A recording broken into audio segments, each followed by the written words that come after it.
ഈശോയിൽ ഏറ്റവും സ്നേഹിക്കപ്പെടുന്ന പ്രിയമുള്ള സഹോദരീ സഹോദരന്മാരെ, 50 നോമ്പിൻ്റെ 1-ാം ദിനത്തിൽ ഈശോയുടെ തിരുസന്നിധിയിലായിരിക്കുമ്പോൾ നമ്മുടെ ജീവിതങ്ങളെ ചേർത്ത് നിർത്തുവാൻ, നമ്മുടെ ജീവിതങ്ങളെ വിശുദ്ധീകരിക്കുവാൻ ദൈവം ഒരുക്കുന്ന ദിനങ്ങളാണ് ഈ 50 നോമ്പ് എന്ന ഒരു തിരിച്ചറിവ് നമ്മുടെ മനസ്സിലേക്ക് കൊണ്ടുവരാൻ നമുക്ക് കഴിയണം.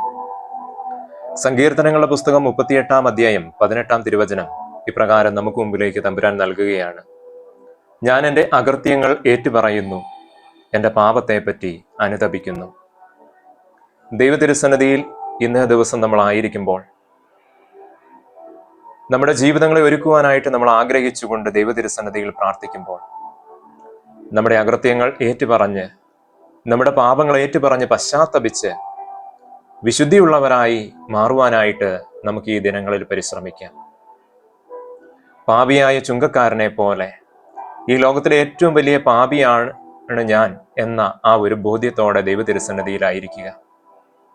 ധൂർത്തപുത്രനെ പോലെ പാപത്തിന്റെ ആ ചെളിക്കുഴിയിൽ നിന്നും അകലാൻ കാണിച്ചതിൻ്റെ 10 ഇരട്ടി തീഷ്ണതയോടെ ദൈവ തിരുസന്നിധിയിലേക്ക് ഓടി വരുന്ന നഷ്ടപ്പെട്ടു പോയ 100-ാമത്തെ കുഞ്ഞാട് ഞാനാണ് എന്ന ഒരു ബോധ്യം മനസ്സിലേക്ക് കൊണ്ടുവരിക.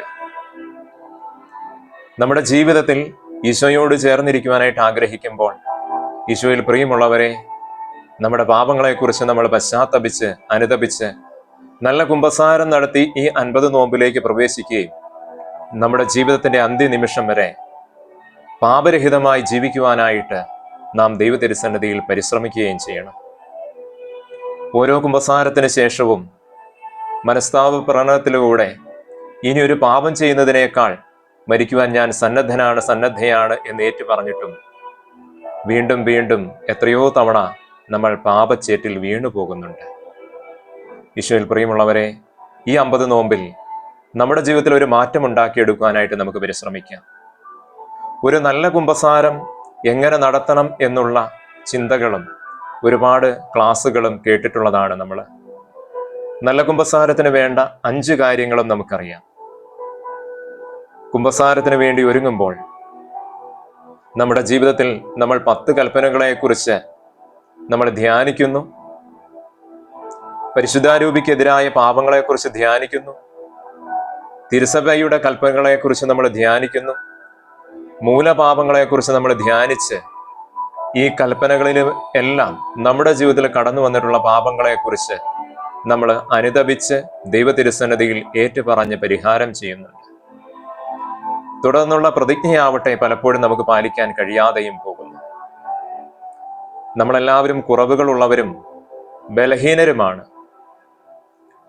ഇനിയുള്ള നമ്മുടെ കുമ്പസാരം, ഈ 50 നോമ്പിലെ കുമ്പസാരം പരിശുദ്ധ കുർബാന പോലെ, വിശുദ്ധർ പറയുന്നത് പോലെ പരിശുദ്ധ കുർബാന അർപ്പിക്കുന്നത് നമ്മുടെ ജീവിതത്തിൽ ഏറ്റവും ആദ്യ കുർബാന സ്വീകരണവും പോലെയും അവസാനത്തെ പരിശുദ്ധ കുർബാന സ്വീകരണം പോലെയും വിശുദ്ധമാകണമെന്ന് വിശുദ്ധർ ആഗ്രഹിക്കുന്നത് പോലെ, പറയുന്നത് പോലെ ഓരോ കുമ്പസാരവും നമ്മുടെ ജീവിതത്തിൽ അങ്ങനെ ആയിരിക്കുവാനായിട്ട് നമുക്ക് ആഗ്രഹിക്കാൻ പരിശ്രമിക്കാം. ഈ 50 നോമ്പിലെ നമ്മുടെ കുമ്പസാരം എന്ന് പറയുന്നത് ജീവിതത്തിലെ ആദ്യത്തെ കുമ്പസാരം പോലെ വിശുദ്ധമായിരിക്കണം.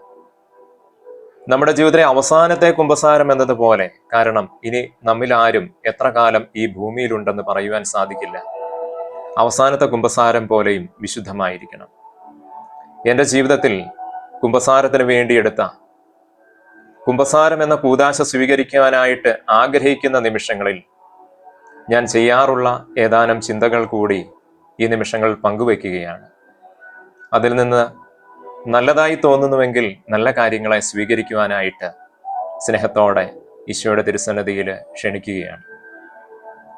നല്ല കുമ്പസാരത്തിന് വേണ്ടി നമ്മൾ ഒരുങ്ങേണ്ട കാര്യങ്ങളൊക്കെ അറിയാം. നമ്മൾ പാപങ്ങളെക്കുറിച്ച് ആലോചിക്കുന്നു, അവ ഏതെന്ന് കണ്ടെത്തുന്നു.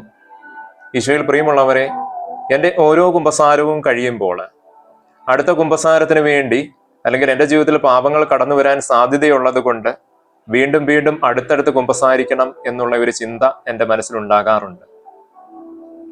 ഓരോ കുമ്പസാരവും കഴിയുമ്പോഴും ആ കുമ്പസാരത്തിന് അടുത്ത കുമ്പസാരവുമായിട്ട് വരുന്ന ദിവസങ്ങൾ എത്രയെന്ന് കൃത്യമായി സൂക്ഷിക്കുന്ന ഒരു പതിവ് എനിക്കുണ്ട്.